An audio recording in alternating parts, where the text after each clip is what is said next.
Good morning students. आज हम हमारा पाचन तंत्र जो है उसको आगे कंटिन्यू करेंगे। लास्ट क्लास में हमने डिस्कस किया था कि व्हाट इज डाइजेस्टिव सिस्टम, पाचन तंत्र के मुख्य अंग कौन कौन से हैं। उसके अलावा हमने जो मुख गुहा है उसको डिटेल में डिस्कस किया था। मुख गुहा में हमने डिस्कस किया था हमारे जो है जीभ के बारे में, that is about your tongue. हमने टीथ डिस्कस किए थे। इसके अलावा लार ग्रंथियां, स्लाइवरी ग्लैंड्स जो कि 3 पेयर्स होते हैं, उनके बारे में आपको बताया था। उसके बाद हम भोजन जब चप जाता है तो उसको निगलते हैं तो हम ग्रसनी यानी कि फेरिंक्स से उसको निगलते हैं और ग्रास नली से होता हुआ भोजन जो है आमाशय में जाता है, that is in stomach. Stomach का हमने पूरा डिस्कस कर लिया कि स्टमक जो होते हैं उसमें कौन कौन से एंजाइम बनते हैं। हाइड्रोक्लोरिक एसिड होता है, पेप्सिन एंजाइम होता है और एक ये मांसपेशियों की बनी हुई थैली होती है। तो कितनी देर तक वहां रहता है, उसके 2 द्वार होते हैं, एक हार्दिक द्वार और नीचे वाला जो होता है पक्वाशय द्वार। That we have completely discussed. अब नाउ द फूड जो है वो कहाँ पर आता है? आफ्टर 3 to 4 आवर्स आमाशय में रहने के बाद भोजन कहाँ जाता है? छोटी आंत यानी कि शुद्धांत्र। शुद्धांत्र जिससे कि हम बोलते हैं स्मॉल इंटेस्टाइन। स्मॉल इंटेस्टाइन ये हम देखेंगे आगे, जो ये आमाशय से होती हुई आती है और काफी लंबी आंत होती है। इसका जो शुरू का हिस्सा होता है वो थोड़ा सा चौड़ा होता है, अर्धचंद्राकार होता है, जिसको बोलते हैं पक्वाशय यानी कि डियोडिनम। इट्स लाइक सी शेप होता है एंड द साइज इज करीब उसका 10 इंच की साइज का होता है, ठीक है। और ये जो पूरी छोटी आंत होती है इसकी हम कह सकते हैं लंबाई 22 फीट होती है। हमने पहले भी डिस्कस किया था कि अपनी पूरी जो एलिमेंट्री कैनाल है उसकी लंबाई कितनी है? 30 फीट। और ये छोटी आंत है, ये बहुत लंबी होती है और ये करीब 22 फीट लंबी होती है। और इसमें एक मूवमेंट होता रहता है, बहुत स्लो मूवमेंट होता है, जिसे हम कह सकते हैं क्रमानुकुंचन गति, पेरिस्टालिक मूवमेंट, यानी कि फूड को वो धीरे धीरे धीरे धीरे पचे हुए भोजन को आगे करती है ताकि इसका ज्यादा से ज्यादा पचे हुए तत्वों का अवशोषण हो सके। तो छोटी आंत के 3 हिस्से होते हैं, ठीक है। पहला जो होता है, जो मेन है, दैट इज कॉल्ड डियोडिनम, पक्वाशय। यहाँ पे भोजन करीब करीब पूरी तरह से पक जाता है। पक्वाशय जो होता है, जैसे कि मैंने कहा, अर्धचंद्राकार होता है और इसमें क्या होता है कि यकृत, यकृत जो कि हमारी सबसे बड़ी शरीर की ग्रंथि है, जिसमें कि पित्त रस बनता है, bile juice, which is very essential for the digestion of lipids.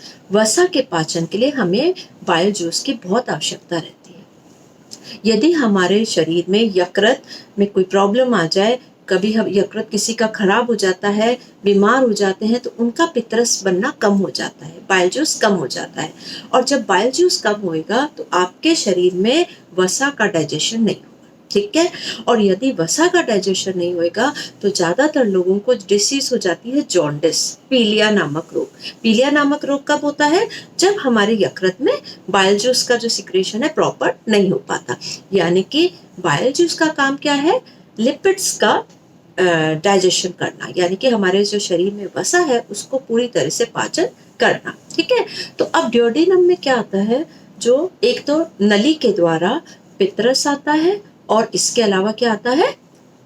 जो पैनक्रियास से क्लोम रस। तो ये जो 2 रस होते हैं ये भोजन को पूरी तरह से डाइजेस्ट करते हैं। जैसे ही भोजन डियोडिनम में आता है वहां पे सिक्रेशन होता है, एक हम ये कह सकते हैं सेक्रेटिन नामक पदार्थ बनता है, जो कि क्लोम रस को एक सूचना भेज देता है कि भोजन आ गया है, अब तुम अपना क्लोम रस यहाँ पर भेजो।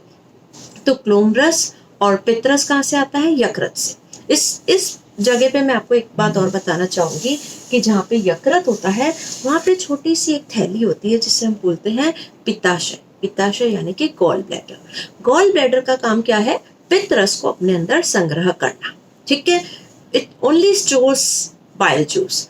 तो जब हमारे डियोडिनम में भोजन आता है तो वहां पे उत्तेजना होती है और उनको पता चल जाता है कि भोजन आ गया, तो अब वहां पे हमें पित्तरस भेजना है। तो ये पित्तरस एक नलिका के द्वारा दोनों जगह से, यकृत से और पित्ताशय से, यानी कि from liver and gall bladder कहाँ जाता है? डियोडिनम में।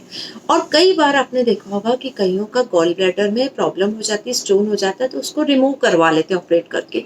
जब रिमूव करा लेते हैं तो अब उनको जो पित्तरस है वो सिर्फ कहाँ से आ रहा है? यकृत से। यानी कि उनकी जो, हम ये कह सकते हैं कि जो क्वांटिटी है वो कम हो गई।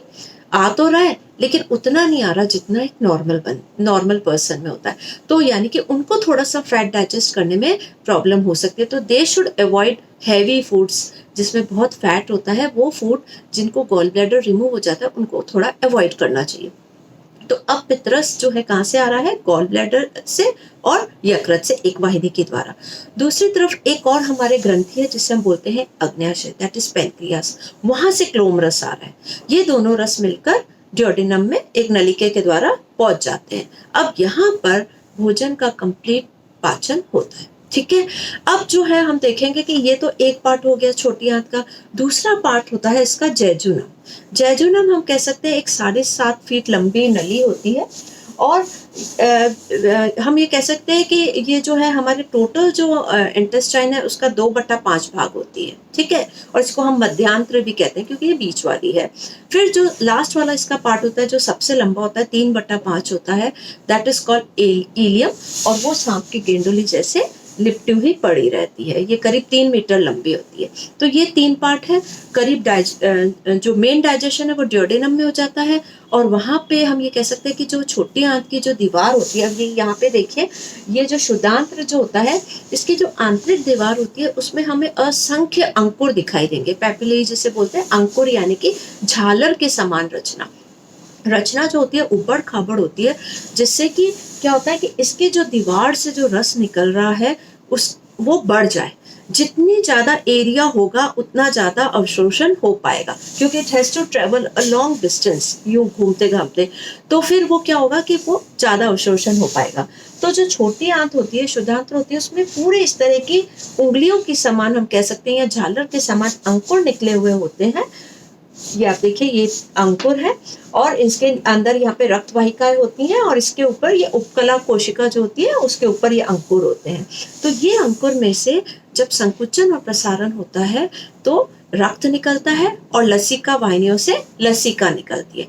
अब हमें एक चीज यहाँ पे ध्यान रखनी है कि हमारा जो भोजन होता है उसका जो पाचन होता है उसमें 3 मुख्य चीजें होती है। एक तो कार्बोहाइड्रेट, एक प्रोटीन और एक वसा। अब हमारे को इन तीनों का डाइजेशन करना है। हमने पहले डिस्कस किया था कि जब मुंह में भोजन आता है तो हमारे लार ग्रंथियां होती हैं। लार ग्रंथियों में टाइलिन एंजाइम होता है जो कि कार्बोहाइड्रेट पे क्रिया करता है और उसको डाइजेस्ट करता है। ठीक है, कार्बोहाइड्रेट का पाचन मुंह में शुरू हो गया। उसके बाद और भोजन यहाँ पे कौन सी प्रकृति का था? क्षारीय प्रकृति का। भोजन अब कहाँ पहुंचा? ग्रास नली से होता हुआ अमाशय। अमाशय में पेप्सिन एंजाइम होता है और भी रेनिन एंजाइम भी होता है और इसके बाद HCl होता है। अब भोजन की प्रकृति क्या हो गई? एसिडिक। अब यहाँ पर किसका पाचन शुरू हो गया? मेन प्रोटीन का। प्रोटीन के साथ साथ थोड़ा बहुत पाचन इसका फैट का भी शुरू हुआ। अब इसके बाद भोजन पहुंचा छोटी आंत में, ड्यूडेनम में। अब यहाँ पर भोजन की प्रकृति फिर बदल जाएगी। उसकी प्रकृति एल्कली इन नेचर, क्षारीय हो जाएगा। अब यहाँ पे पेप्सिन कार्य करना बंद कर देगा। अब यहाँ के जो रस हैं, यहाँ के जो एंजाइम्स है वो अपना कार्य करेंगे। ठीक है, यहाँ पे मुख्य पाचन क्या होएगा? किसका होएगा? वसा का। यानी कि तीनों का पाचन कंप्लीट हो जाएगा और जो थोड़ा बहुत प्रोटीन का पाचन बचा हुआ होता है वो यहाँ पर हो जाता है। अब क्लोम रस जो होता है उसका मुख्य काम क्या है? इसके अंदर बहुत सारे एंजाइम्स होते हैं। ठीक है, क्लोम रस जो अग्न्याशय से निकल रहा है, मैंने आपको बताया था कि अग्न्याशय जो पैंक्रियास है उसमें 2 प्रकार के रस निकलते हैं। एक तो नलिका विहीन होता है जो कि इंसुलिन है, उसका डाइजेशन में इतना रोल नहीं है। लेकिन जो नलिका द्वारा रस निकल रहा है, जो ड्यूडेनम में पहुंच रहा है, उसमें बहुत सारे एंजाइम्स होते हैं। एक एमाइलेस होता है। एमाइलेस जो एंजाइम होता है वो स्टार्च को माल्टोज में बदल देता है। ठीक है, दूसरा एंजाइम इसमें होता है लाइपेस।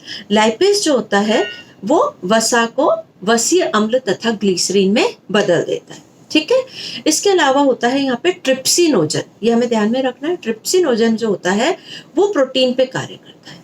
वो प्रोटीन को अमीनो एसिड और पेप्टाइड्स में कन्वर्ट कर देता है। ठीक है, तो अब हम यहाँ देखेंगे कि यहाँ पे तीनों का पाचन हुआ, लिपिड्स का भी हुआ, प्रोटीन का भी हुआ और कार्बोहाइड्रेट के हुआ। अब जो इसके बाद आप देखेंगे कि इसमें बाइल जूस आ रहा है। बाइल जूस भी अपना कार्य करेगा और वो भी वसा को वसीय अम्ल तथा ग्लिसरीन में कन्वर्ट कर देगा।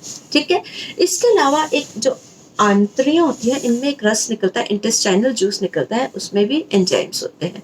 उनमें एक होता है सुक्रोज। सुक्रोज जो होता है वो वही ग्लीसिन और फैटी एसिड में बदल देता है, ठीक है। फिर उसके बाद लाइपेज भी वसा को वसीय अम्ल तथा ग्लीसरीन में बदल देता है। देन लैक्टोस होता है, लैक्टोस हमने पहले भी पढ़ा था, जो कि मिल्क प्रोटीन होता है और वो मिल्क इसको ग्लूकोज और गैलेक्टोस में कन्वर्ट कर देता है। इसके अलावा यहाँ पर एरिप्सिन पाया जाता है। एरिप्सिन का काम क्या होता है, वही प्रोटीन को जो ये अमीनो एसिड में कन्वर्ट कर देता है और पॉलीपेप्टाइड्स में कन्वर्ट कर देता है। इस तरह से हम देखेंगे कि हमारी छोटी आंत में भोजन पूरी तरह से कन्वर्ट हो जाता है, किसमें, वसा जो होती है it is converted into fatty acid and glycerine, ठीक है। Fat is converted into fatty acid and glycerine, protein is converted into last amino acids, peptones, polypeptides करके लास्ट में it's converted into amino acid. Carbohydrate जो होती है it is converted into glucose. अब क्या होता है कि इसके अंकुर की जो दीवारें होती है, संकुचन प्रसारण में से रक्त भी निकलता है और लसिका भी। लसिका अपने अंदर क्या एब्सॉर्ब कर लेती है, वसीय अम्ल, वसीय अम्ल को एब्सॉर्ब कर लेती है, और जो रक्त वाहिकाएं होती हैं वो अपने अंदर एब्सॉर्ब करती हैं अमीनो एसिड और ग्लूकोज को, और ये पोषक तत्वों को रक्त के द्वारा, लसिका द्वारा शरीर की हर कोशिका तक पहुंचाया जाता है। तो ये मेन कार्य होता है हमारी छोटी आंत का, ठीक है। यानी कि छोटी आंत में फूड का कंप्लीट डाइजेशन हो जाता है। आफ्टर डाइजेशन छोटी आंत में ट्रैवल करते करते इसका कंप्लीट एब्सॉर्प्शन हो जाता है, हमारे सारे पोषक तत्व अंदर अवशोषित हो जाते हैं। उसके बाद बचा हुआ पदार्थ जिसकी हमारे शरीर को जरूरत नहीं होती, वो कहाँ पे जाता है, बड़ी आंत, यानी कि आपके हम कह सकते हैं वृद्धांत्र, लार्ज इंटेस्टाइन। जहाँ पर लार्ज इंटेस्टाइन शुरू होती है वहाँ पे एक पूंछ के समान दिखाई देता है, जिसे हम अपेंडिक्स कहते हैं, आंत्र पूंछ। एक अपेंडिक्स होती है, छोटा सा आपको टेल जैसा दिखाई देगा। अपेंडिक्स एक हमारे आपने देखा होगा कईयों को बहुत भागते हुए कई बार पेन होता है तो उनको अपेंडिक्स का दर्द बोलते हैं, और इस अपेंडिक्स को कई बार ऑपरेशन द्वारा निकलवाना भी पड़ता है। तो यानी कि ये इसमें ये ध्यान रखना कि अपेंडिक्स का डाइजेशन में कोई रोल नहीं है, it's only a small tell, जो कि कुछ भी हमारे को प्रॉब्लम नहीं देती, लेकिन कई बार अगर ये तकलीफ देने लगती है तो इसको ऑपरेशन द्वारा निकलवा लेते हैं और हमारे को डाइजेशन में कोई फर्क नहीं पड़ता, ठीक है। तो ये तो था छोटी आंत का डिस्क्रिप्शन। कौन कौन से 3 पार्ट होते हैं आपको याद रखना है, main is duodenum, then jejunum, then ileum. It's a very long canal which is करीब 22 feet है, और इसमें गति जो है वो हम कैसे, क्रमानुकुंचन गति, that is very slow, कि जितना धीरे धीरे आगे फूड बढ़ेगा उतना अवशोषण ज़्यादा होगा, उतना होगा ताकि वेस्ट ना हो प्रोडक्ट। एंड द मेन जो हमारे इसमें 2 जूस आ रहे हैं, दैट इज यकृत से पित्तरस आ रहा है और पेनक्रियास से क्लोम रस आ रहा है, और ये सब मिलकर फूड को पूरी तरह से डाइजेस्ट कर देते हैं, जो कि main digestion is of fat, and जो प्रोटीन और कार्बोहाइड्रेट का डाइजेशन जो शुरू हो गया उसको भी यहाँ पर कंप्लीट कर दिया जाता है। इसके बाद हम आगे बढ़ेंगे वृद्धांत्र यानी कि लार्ज इंटेस्टाइन।